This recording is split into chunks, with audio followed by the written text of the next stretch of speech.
This time it might be a little bit different because when you're doing black on the skin, it tends to show up gray, and it's not really the color of eyeliner. Eyeliner is kind of dark, and it kind of darkens your eyes, makes them more intense. So best thing to do is choose on your first part to choose a color blending mode again.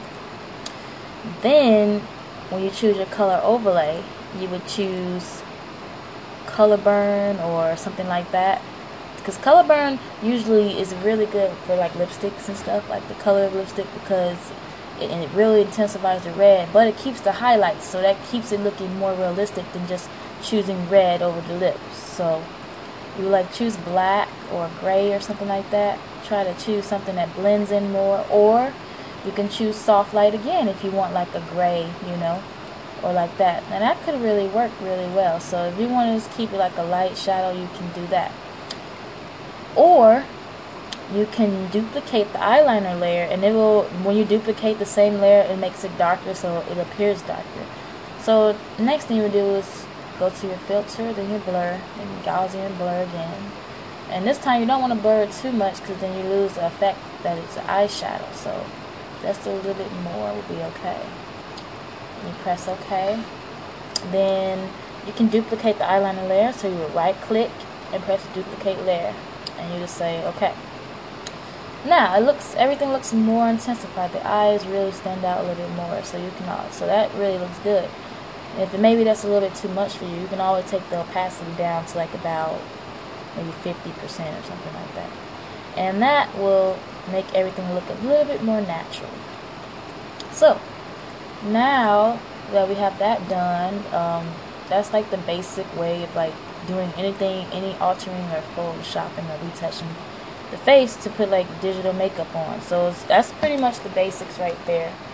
And you would do the same thing for the lips. You would just create a new layer, which is Control Shift and N, and you would just name it lips. I always name my layers so I can tell which one is which, and it makes the workflow a lot faster and a lot easier for me. So I always name everything. Try to name everything you can, because it's a lot easier to work with. It may frustrate you sometimes, but it's a lot easier to know which layer you're working on. So basically it's the same technique. You know, you take your brush, and you can also use any of the tools up here. You can use your right here, your tool here, your lasso tool. You can use brushes, you can use anything you want. You can use quick mask, you know, you can use anything, selection tools, anything. It doesn't matter, just brush is easier for me because you can monitor how much, and you can also, if you use a good brush, it makes things look a lot more subtle and realistic. So you can either use quick mask tool, you can use your lasso tools, anything, it doesn't matter. Anything to make the selection. So basically this would be the same technique. You would choose the color blending mode, and it's going to turn gray at first, only at first. Then you're going to check your color overlay. You're going to click on that, and you're going to press, this time, color burn. Color burn is a great tool because it makes something transparent, but it also keeps the highlight information, so it makes stuff look more realistic. So if you wanted her to have red lipstick, you would just choose like a nice pink or something like that, and see how it keeps the highlight of the lips, the natural highlight. And or you can choose any color, it does not matter. But I would choose color burn if you're using like for bright red lips, because it keeps an intense red color, but it also brings in the natural highlights of the lips, making it look like as if this was really, she really had a red lipstick on. So I would do that. But I'm going to use like a I want to go change it back to soft light, because I want to use like a nice subtle pink, you know, to kind of go with her eyeshadow. I mean, you can do whatever you want, but this is just demonstration. Nice pinkish color. Yeah, that's kind of cool.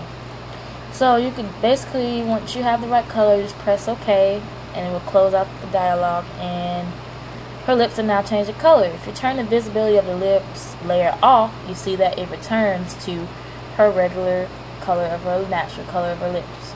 And if you turn the layer back on, then here's the color that you've chosen. So now next thing to do is try to clean up the lips a little bit more. Use your eraser tool, which is the tool on the side that's shaped like an eraser, and you would just erase parts that don't of the lip color that doesn't belong. So you try to keep it perfectly aligned to her lips, and you just erase any excess amount of color that's not on the lips. And if you ever erase too much, you can always go back and just paint it back on, and it'll come right back on. And then that's it. And just keep doing that. There. Now, when you go out or zoom back out, you see that everything looks good. It's pretty good, not bad at all. So, and there we go.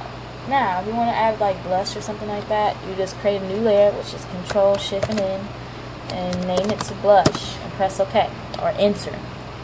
Then you would take your brush tool, you take your lasso tool, any tool, and you would just increase the size of the brush, and then you just like draw or paint on a little circle, like about that would be cool.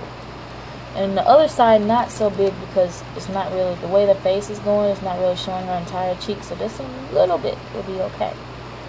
It looks like she has 2 black dots on her face, but it's going to change. So you're going to double click on your layer. You're going to bring up your layer styles. And in your blending mode, you're going to change it to the same technique. Color. Click on your color overlay, and you're going to change it to soft light. Now usually soft lights brings up the natural color, so you can always change it if you want, but I think that pink will be fine, so I'm just going to press OK. And next thing you're going to do is, it's a lot of pink there, especially right here, so the best thing to do is just go to your filters and use your Gaussian blur to kind of soften that up, because this part right here is a little bit too bright to be blushed. So best thing to do is go to your filters, go to blur, then go down to Gaussian blur, click on it, and then now you have the ability to change or alter, or you know, you can monitor how much you want to use for your blush, so kind of blur that out a little bit more, because you want to look this as natural as possible, nothing too over the top. And then you press OK when you feel that it's just enough, and make sure you try to erase any extra pink that's not supposed to be there. So that's how you would basically do that, any kind of thing like that. And you can also change the levels on the photo to make things appear more intense. So you would go down your layer box and go down to your new layer, which is the layer we've been practicing on, not your background layer. Don't mess with that one, because that's your original. And you would just click on layer, then you click on new adjustment layer and levels. And basically the levels kind of monitors